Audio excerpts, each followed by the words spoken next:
वाले मंजूर दुआ करना, ऐ सब्ज़ गुंबद वाले मंजूर दुआ करना, ऐसा गुंबद वाले मंजूर दुआ करना, जब वक्त नज़ाए दीदार अता करना। वक्त नज़ा यानी जाकनी के वक्त को कहते हैं। मरते वक्त जो वक्त गुज़रता है उसको जाकनी का वक्त कहा जाता है। आखिरी घड़ी है वो। कैसा गुंबद वाले मंजूर दुआ करना, जब वक्त नज़ाए दीदार अता करना, मैं कब्र अंधेरी में घबराऊंगा जब तन्हा, मैं कब्र अंधेरी में घबराऊंगा जब तन्हा, इमदाद मेरी करने आ जाना रसूल अल्लाह। कब्र में इंसान अकेले होंगे। हर आदमी का यही मामला है। अगर कोई बाप अपने बेटे से बहुत ज़्यादा मोहब्बत करता है, लेकिन वो बेटा अगर उसके सामने दम तोड़ देते हैं, तो बाप भी उस बच्चे को, उस बेटे को कब्र की दुनिया में तन्हा छोड़ के आ जाते हैं। अब उस वक्त कोई काम आने वाला नहीं है। अगर काम आने वाली कोई चीज़ है तो वह रसूल पाक की मोहब्बत है। मैं कब्र अंधेरी में घबराऊंगा जब तन्हा, इमदाद मेरी करने आ जाना रसूल अल्लाह। जब वक्त नज़ाए दीदार अता करना। अब कब्र की दुनिया को देखिए। रोशन मेरी तुरबत को लिल्लाह ज़रा करना, रोशन मेरी तुरबत को लिल्लाह ज़रा करना, जब वक्त नज़ाए दीदार अता करना। मुजरिम हूँ ज़माने का महशर में भरम रखना, यानी महशर के मैदान में हर आदमी नफसी नफसी के आलम में तो होंगे ही। ऐसे आलम में ख़ानदान के ख़ानदान वहाँ पर मौजूद होंगे। हज़रत आदम से लेके अब तक, अब से लेके ता क़यामत तक सारे लोग वहाँ पर मौजूद होंगे और बंदे का अमल खोला जाएगा। अमल जब खोला जाएगा तो अहले महशर देखेंगे तो जिसका नेक अमल होगा उसके लिए खुशी मनाएंगे, लेकिन जिसका अमल ख़राब होगा, अमल में नेकी नहीं है, अमल में सिर्फ बदी और गुनाह है, तो ऐसे लोगों का जब अमल खोला जाएगा तो उस वक्त उसकी माँ भी मौजूद होगी, बहन भी मौजूद होगी, भाई भी मौजूद होगा, बाप भी मौजूद होंगे, सारे लोग ख़ानदान के मौजूद होंगे। ऐसे आलम में अमल खोला जाएगा और ज़मीन तांबे की होगी, सूरज नसबाए नेज़े पर होगा, लोग अपना पसीने में डूबने लगेगा, कांपने लगेगा और नफ्सो नफ्सी का आलम होगा और जहन्नम की आग पीछा कर रही होगी। उस वक्त लोग हैबत में होंगे कि पता नहीं मेरा अमल क्या होगा।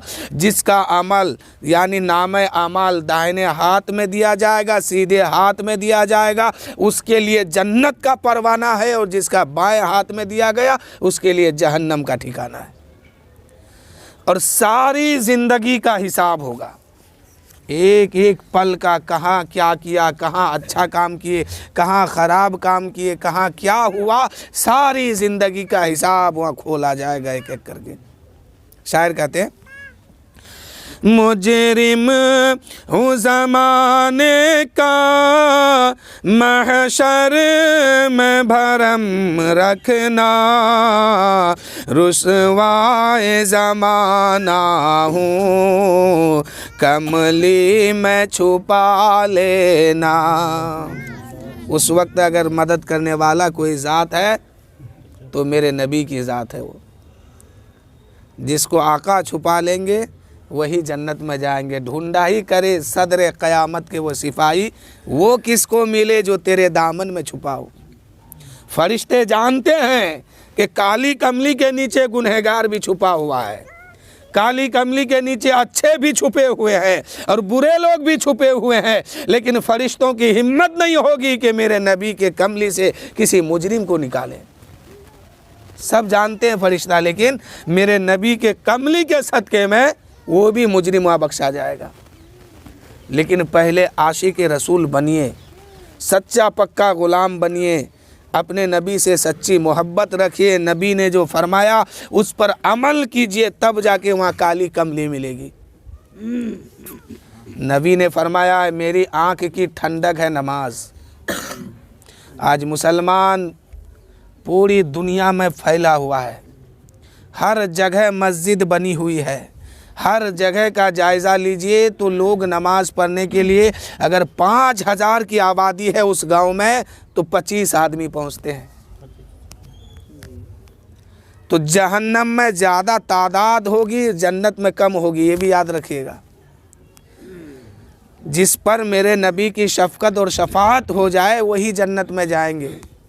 और नबी ने फरमाया है कि नमाज मेरी आँख की ठंडक है।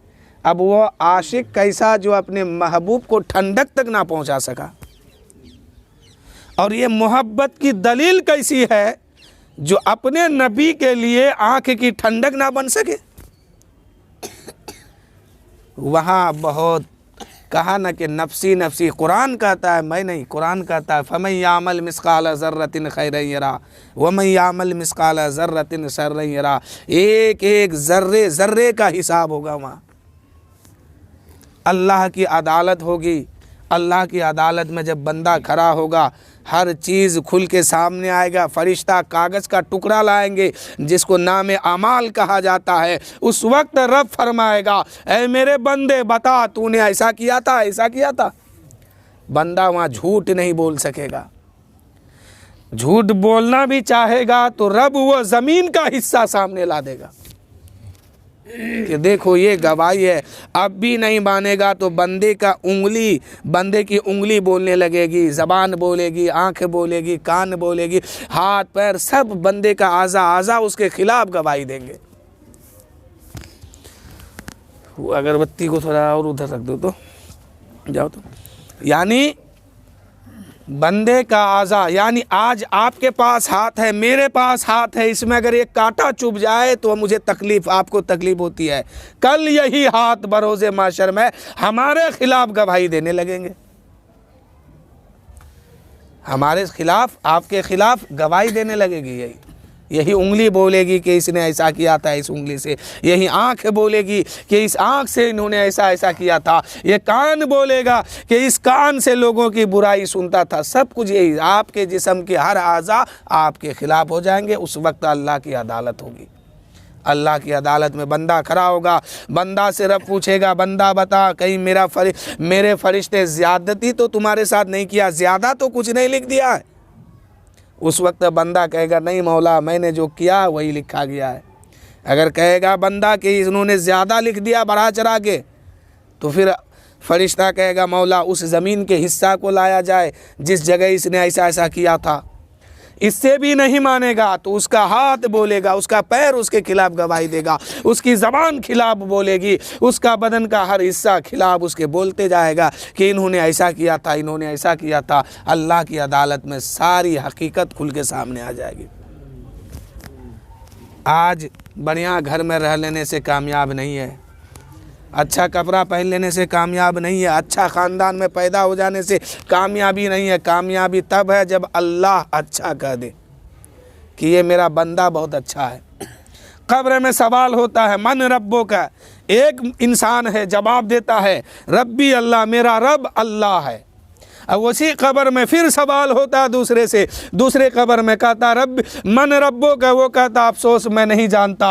अल्लाह की बारगाह से आवाज़ आती है, बंदा ए फरिश्तों, ये बंदा झूठा है, ये सब जानता था, दुनिया में रहता था, सब कुछ जानता था कि मेरा रब कौन है और रब का फरमान क्या है, रब का हुक्म क्या है, रब ने किस तरीके से ज़िंदगी गुजारने का है। ये बंदा सब जानता था लेकिन दुनिया में मुझे नहीं मानता था। ये बंदा झूठा है, जहन्नम की खिड़की खोलो इसके कब्र में। आज हर इंसान जानता है कि मेरा रब कौन है, लेकिन कल जो जवाब देगा तो ईमान के बुनियाद पर जवाब देगा। ईमान अगर मजबूत है, सलामत है, ईमान लेके कब्र की दुनिया में गया तो यही ईमान के सदक़े में उन्होंने जवाब देगा। तब तक सवाल करेगा माँ दीनों का, तेरा दीन क्या है। एक मर्द मोमिन या मोमिना औरत यानी ईमान वाले जो है वो तो कह देंगे मेरा दीन इस्लाम है, और जो ईमान लेके नहीं गए, अमल ठीक नहीं किया, वो फिर कहेगा मैं कुछ नहीं जानता। तब तक रब फरमाएगा जानता नहीं है, हर जगह सुनता था नमाज पढ़ना फ़र्ज है, हर जगह सुनता था झूठ बोलना गलत है, हर जगह जानता था चोरी करना हराम है, तुमने सारे काम को किया है जानबूझ करके, और यहाँ कब्र में आके कहता है कि मैं नहीं जानता है कि फजर में अजान होती थी, तुम्हें नमाज पढ़ना है। किसके लिए अजान दिया जाता था? तुमको ही बुलाने के लिए मुअज्जिन अजान देते हैं।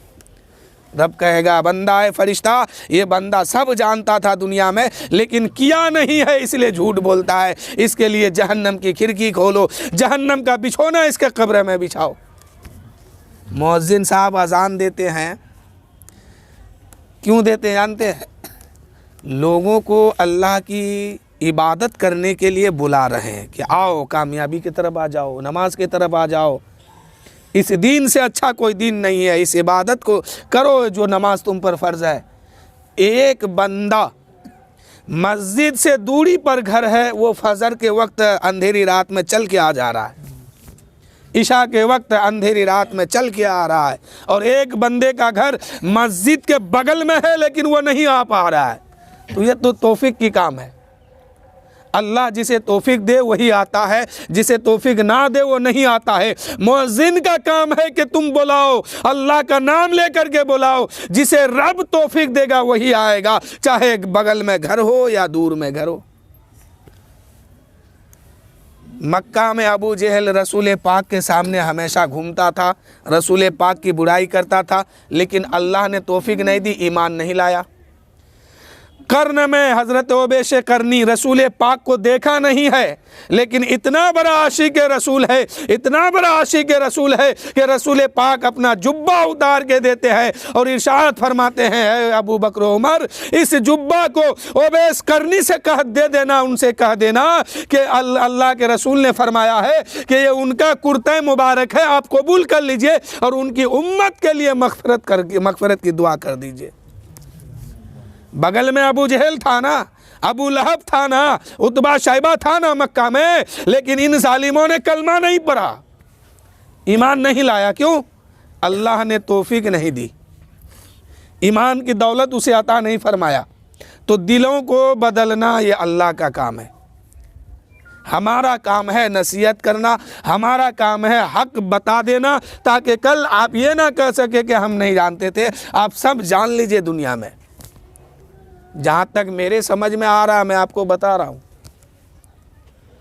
अबू जहल मक्का में था, उतबा शैबा मक्का में था, अबू लहब मक्का में था, बड़े बड़े कुफ़ार व मुशरिकीन मक्का में थे। और वो रसूल पाक दीन की तबलीग के लिए और दीन की दावत दे रहे हैं सबको, लेकिन इन लोगों ने कलमा नहीं पढ़ा। फरान की चोटी पर चढ़ करके मेरे नबी ने ऐलान फरमाया, ए लोगो, मैं अल्लाह का आखिरी नबी हूँ, मेरा कलमा पढ़ो और ईमान लाओ, अल्लाह एक है, अल्लाह की पूजा करो, अल्लाह को एक मानो, अल्लाह की इबादत करो और बाकी सब बातिल खुदा है, इनको छोड़ दो पूजना। तो मक्का वालों ने क्या किया, कोई पत्थर चला दिया, कोई तीर चलाया, कोई गाली दिया और कहा कि नहीं मानेंगे। तो वहाँ सामने रह करके नहीं माना, तो वहाँ नहीं माना इसलिए कि अल्लाह ने उन लोगों को तौफीक नहीं दिया। और जिनको तौफीक दी तो हबसा से बिलाल को बुला लिया गया, कर्न से ओबे से करनी को दे दिया गया, हज़रत अबू ज़र गफ़ारी को दे दिया गया। यानी दूर दूर से लोग आके कलमा पढ़ रहे हैं और वहाँ घर के लोग नहीं पढ़ पा रहे हैं। यही हाल है आज मस्जिदों में भी, बगल में घर है लेकिन नमाज नहीं पढ़ पा रहे, आ नहीं पा रहे, जमात में शामिल हो नहीं पा रहे हैं, 5 वक्त नहीं हाज़िरी दे पा रहे हैं। और जिसका घर बहुत दूर है, जिसको आने जाने में तकलीफ़ है, वो हर वक्त पहुंच रहा है। क्यों पहुंच रहा है? अल्लाह का फजल उस पर हो रहा है, इस पर नहीं हो रहा है। ये बहुत बड़ा मुजरिम ठहरेगा दुनिया में। इसलिए कि नमाज जो है सब फ़र्ज़ों में सबसे अहम फ़र्ज़ और सबसे बड़ा फ़र्ज़ जो है वो नमाज है, और इसको छोड़ना ये सबसे बड़ा गुनाह का काम है। गुनाह अजीम है ये नमाज छोड़ के ज़िंदगी गुजारना। अल्लाह को मानने के बाद, रसूल को मानने के बाद, दीन को मानने के बाद, कलमा पढ़ने के बाद, सारी दीन के फ़राइज़ को मानने के बाद जब कोई मुसलमान होता है तो उस पर सबसे बड़ा फ़र्ज़ क्या होता है? नमाज पढ़ना। और सबसे बड़ा गुनाह मुसलमानों के लिए क्या है? नमाज छोड़ना। जैसे ये फ़र्ज़ अजीम नमाज है, ऐसे ही छोड़ना गुनाह अजीम है, बहुत सख्त पकड़ होगी। नबी फरमाते हैं जो एक वक्त की नमाज जानबूझ के छोड़ के ज़िंदगी गुजार रहा है, करोड़ों साल उसको जहन्नम में जलना होगा। आप कभी सोचे हैं? एक दिन जलना तो बहुत दूर मुश्किल है, या करोड़ों साल, और वहाँ से भाग भी नहीं पाएंगे, भागने का कोई रास्ता ही नहीं होगा। दरोगा दोज़ख जो है दरवाजे पर बैठे होंगे और ताला लगा के रखेंगे, लोग अंदर चिल्लाएगा लेकिन दरोगा दोज़ख जो उस पर तवज्जो नहीं देगा कि जलो अंदर। और वहाँ की हकीकत क्या है कि मौत कभी नहीं आएगी। ऐसा नहीं है कि जल के ख़त्म हो जाएंगे। लोग जल जल करके, जैसे नाले में पानी बहता है ना, ऐसे पीप बन करके बहने लगेगा। तब तक अल्लाह फरमाएगा कि हे फरिश्तों, अब इसको दूसरा खाल फिर चढ़ाओ। उसके जिस्म में फिर दूसरा खाल चढ़ेगा, फिर उसको जलाया जाएगा, फिर ये जल करके पानी के तरफ पिघल करके जहन्नम के नालों में बहने लगेगा। फिर रब फरमाएगा, हे फरिश्तों, उठाओ इसको, फिर से इसमें चमड़ा चढ़ाओ, इसके ऊपर खाल चढ़ाओ, ताकि फिर इसको जलाया जाए। जन्नत बहुत मुश्किल है मेरे भाई, और दोज़ख बड़ी ख़तरनाक जगह है।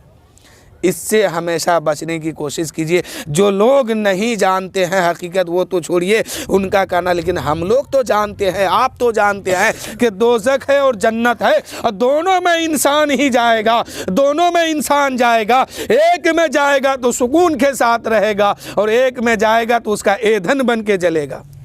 चूल्हा में जलने के लिए क्या डालते हैं? लकड़ी डालते हैं ना, कोयला डालते हैं ना। जब तक कोयला रहता है, लकड़ी रहती है, तब तक चूल्हा जल रहा है। ये ख़त्म तो आग ख़त्म हो गई।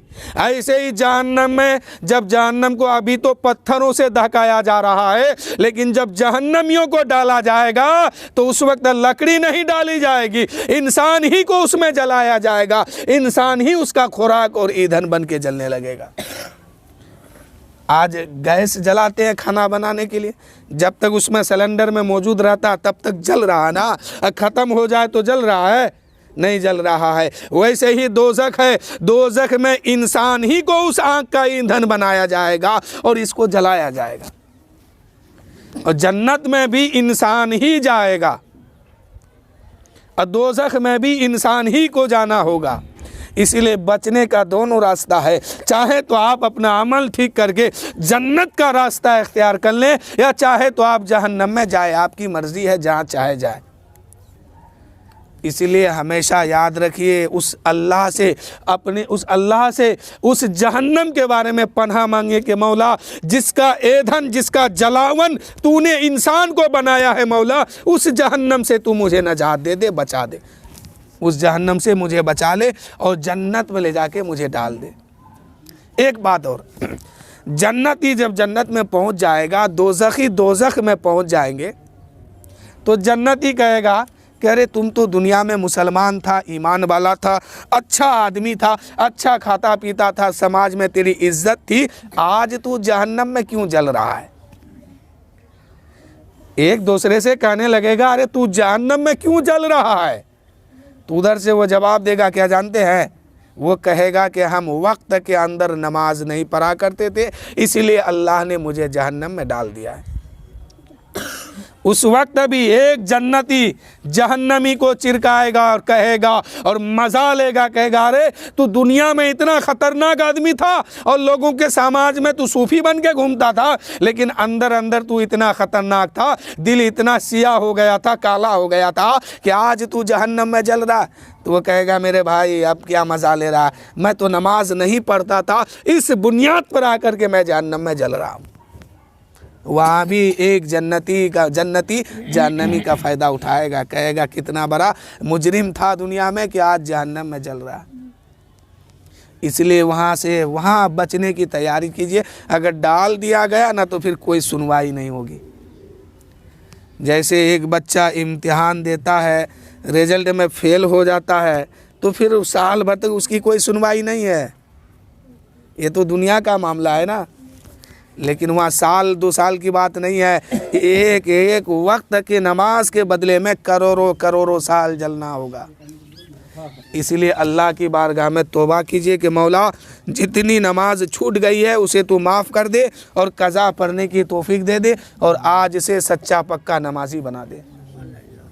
मेरे भाइयों नमाज़ पढ़ो, ये आपका अपना मामला है। हम पढ़ते हैं मेरा खुद का फ़ायदा है, आप पढ़ते हैं आपका खुद का फ़ायदा है। आप नमाज़ पढ़ेंगे तो इससे अल्लाह को कोई फ़ायदा नहीं है, दीन को कोई फ़ायदा नहीं। फ़ायदा आपको है, फ़ायदा हमको है कि उस जलती हुई आग से हम महफूज हो रहे हैं, उस जलती हुई आग से हम बच रहे हैं। शायर कहते हैं मुजरिम हूँ ज़माने का, महशर में भरम रखना, रुसवाए ज़माना हूँ, दोज़ख से बचा लेना, ऐ सब्ज़ गुंबद वाले मंजूर दुआ करना, जब वक्त न जाए दीदार अता करना। मंजूर दुआ मेरी मकबूल खुदा करना, मंजूर दुआ मेरी मकबूल खुदा करना, जब मंजूर दुआ मेरी मकबूल खुदा करना, जब वक्त न जाए दीदार अता करना। ऐ नूर खुदा कर,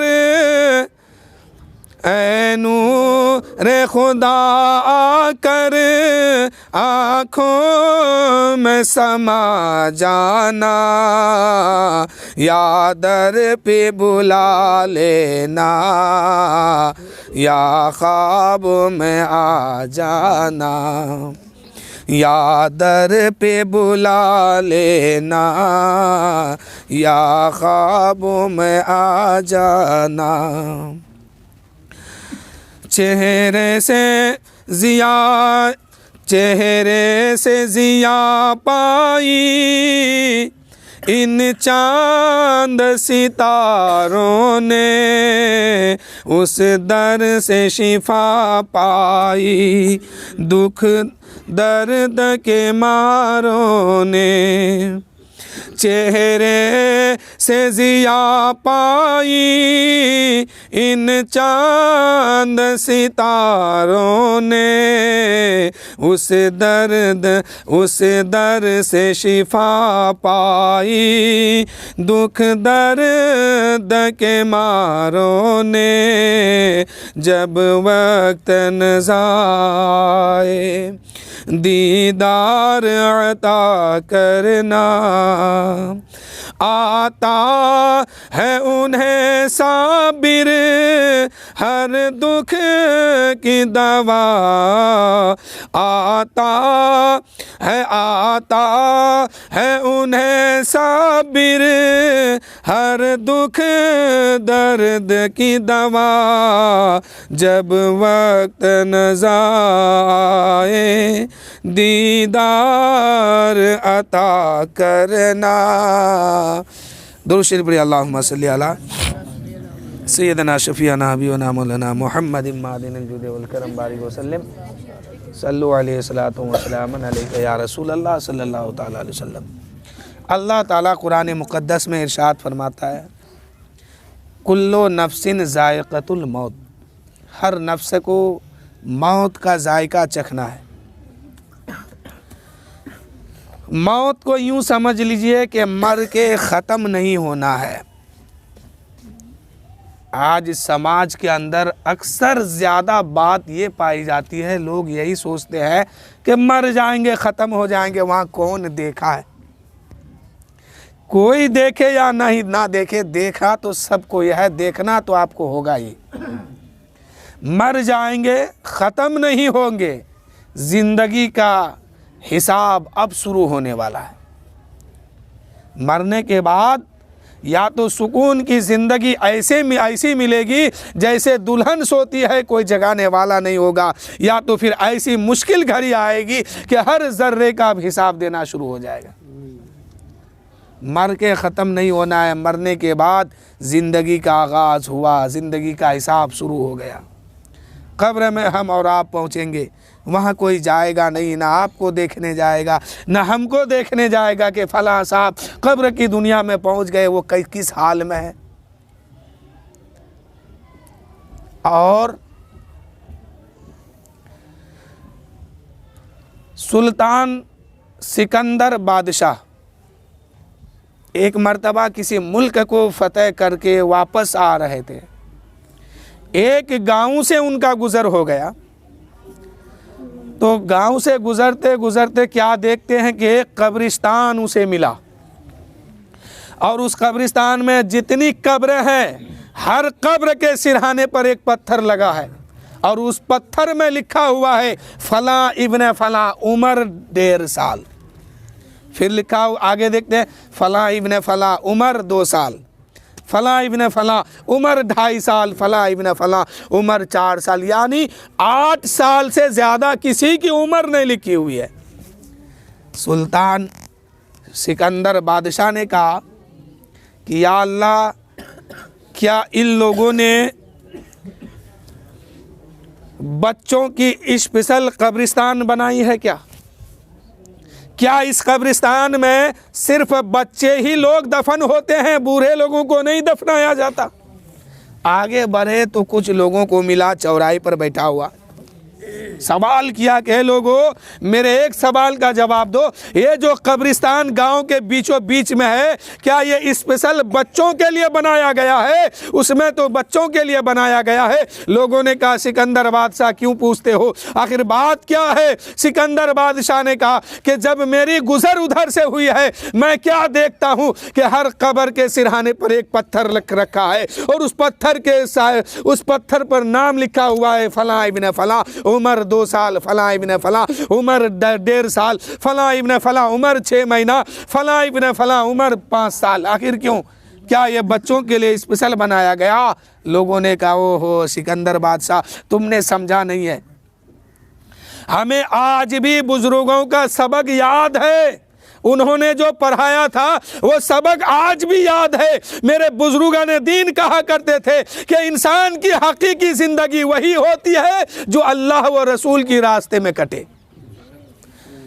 यानी अल्लाह की बारगाह में सच्ची तौबा कर करके वह बंदा खुदा की बारगाह में कितने दिन सजदा किया है और कितने दिन नमाज रोज़ा रखा है, इबादत किया है, ये वो इबादत किया है, वही उसकी असल ज़िंदगी है। और वही जब हमारे समाज में कोई इंतकाल करते हैं, मरने वाला 60 साल का होता है, मरने वाला 70 साल का होता है, मरने वाला 110 साल का होता है, मरने वाला 150 साल का होता है, जो ही इंतकाल करते हैं हम उनकी ज़िंदगी को देखते हैं, ये तो 110 साल जिंदा दुनिया में रहा, 110 साल की ज़िंदगी से मिली, लेकिन अल्लाह के लिए कितना दिन इन्होंने गुजारा है। सच्चे दिल से तौबा करके रब की चौखट में आने का इसको कितना दिन हुआ और कितनी ज़िंदगी गुजरी है, हम उसको एक जगह जमा करते हैं और गिन गिन के इकट्ठा करते हैं, तो ये बचता है 110 साल वालों के लिए बचता है कि 1.5 साल इन्होंने अल्लाह की राह में ज़िंदगी खर्च की है, दीन पर रह करके गुजारा है और दीन पर रह करके इबादत किया है। इसलिए हम लोगों ने उनकी ज़िंदगी को अकाउंट करके लिख करके उस पत्थर पर लिख दिया कि फ़लाँ इब्ने फ़लाँ 1.5 साल ज़िंदगी, 1.5 साल उम्र। अगर मैं पूछूं इस भरे हुए मजमा से कि आप लोग की उम्र कितनी है तो बता सकते हैं? 70 साल वाले लोग की उम्र 6 महीने की होगी, वो भी मुश्किल से। 100 साल वाले लोगों की ज़िंदगी मुश्किल से 1.5 साल की होगी उम्र। एक बुजुर्ग रास्ते के किनारे पर बैठे हुए थे, अल्लाह अल्लाह अल्लाह अल्लाह कह रहे थे, यानी तस्बीह पढ़ रहे थे। एक नौजवान का गुज़र उधर से हो गया, नौजवान ने सलाम किया, जवाब मिला, उसके बाद कहता है बाबा, ओ बाबा जी आपकी उम्र कितनी है? उन्होंने कहा कि 15 साल। नौजवान मुस्कुराया और कहा कि वाह क्या बात है बाबा जी, ये बुढ़ापे के उम्र में जवानी का ख्याल आता है क्या? कहा कि क्या हुआ, क्यों ऐसी बात करते हो? कहा कि देखने में तो तुम 15 साल के नहीं लगते हो। बाबा ने कहा कि अच्छा तुम ही बताओ कि मेरी उम्र कितनी होनी चाहिए। उस नौजवान ने कहा कि आपकी उम्र लगता है कि 80 साल की है, आपकी उम्र 80 साल की है, आप 80 साल के हैं। उस ज़ईफ़ आदमी ने कहा, उस बाबे ने कहा वाह बेटा, तजुर्बा तो तेरा पक्का है, यकीन तो तेरा बिल्कुल सही है, आँख में बिनाई मौजूद है, समझदार भी तुम हो। यकीनन मेरी उम्र तो 80 साल की हुई है। मैं दुनिया में जब से आया हूँ, मेरी पैदाइश से लेकर के अब तक की उम्र जो गुजरी है वह 80 साल की है, लेकिन बेटा हकीकी उम्र मेरी 15 साल की है और ज़ाहिरी उम्र मेरी 80 साल की है। नौजवान ने पहले कभी नहीं सुना था कि उम्र की भी 2 किस्म होते हैं। नौजवान ने पहले कभी नहीं सुना था कि उम्र की भी 2 किस्में होते हैं। अब नौजवान पहली बार सुना है कि उम्र भी है तो 2 किस्म के हैं, एक ज़ाहिरी है और एक हकीकी है। अब ये नौजवान परेशान हो गया, कहने लगा ओ बाबा करम कीजिए ज़रा, मैं तो आपकी बातों से उलझ गया था, लेकिन ज़रा मुझ पर रहम कीजिए, ये उम्र हकीकी और ज़ाहिरी क्या होता है, ज़रा मुझे भी तो बताइए। उस बाबे ने कहा बेटा सुनो, मेरे पैदा होने का तो 80 साल हो गया है, जब से मैं पैदा हुआ हूं और आज तक 80 साल की जिंदगी में गुजार दिया हूं, इसको ज़ाहिरी जिंदगी कहते हैं। लेकिन सच्चे दिल से तौबा करके अल्लाह की चौखट में आ करके, रब के घर में आ करके, मस्जिद में आ करके इबादत जो मैं करता हूं ये 15 साल से करता हूं, ये मेरी हकीकी उम्र है, यही मेरी असल उम्र है। ज़ाहिरी उम्र तो 80 साल की है, लेकिन हकीकी उम्र जो है मेरे 15 साल की है। तो जिस इंसान की ज़िंदगी इबादत में गुज़रे, दीन पर गुज़रे, अल्लाह की इबादत में अल्लाह को सजदा करते हुए ज़िंदगी गुज़रता है, वो ज़िंदगी हकीकी है। और बाकी जो ज़िंदगी गुजारे वो ज़ाहिरी है, वो दिखावा है। इसका हिसाब बड़ी सख्ती से लिया जाएगा मेरे भाइयों। सिकंदर बादशाह ने कहा कि फिर तुम लोग क्या कैसे इस उम्र को लिखते हो? तो उन लोगों ने कहा कि जब हमारे यहाँ कोई मरते हैं, इंतकाल करते हैं, हम उनकी ज़िंदगी को देखते हैं कि ये दुनिया में कितना दिन रहा।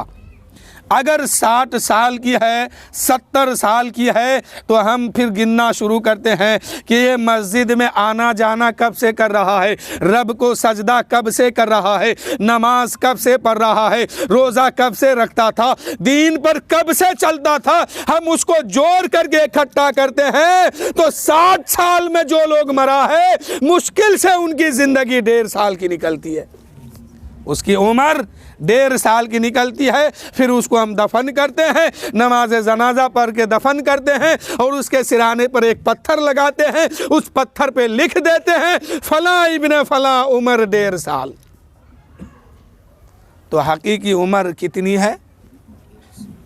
1.5 साल। हकीकी उम्र किसको कहते हैं? जो अल्लाह की राह में गुजरे, इबादत करते हुए गुजरे, नमाज पढ़ते हुए, रोज़ा रखते हुए, दीन का काम करते हुए जो उम्र गुजर रही है वही हकीकत है और वही हकीकी है मेरे भाइयों। यही आपके काम आने वाले हैं। अब तक अगर जो ज़िंदगी फजूल गुजर रही है उसको आप संभाल लीजिए तो हमेशा हमेशा के लिए आप बच जाएंगे, और अगर ना संभाल पाए, यूं ही ज़ाये कर दिए ज़िंदगी, तो फिर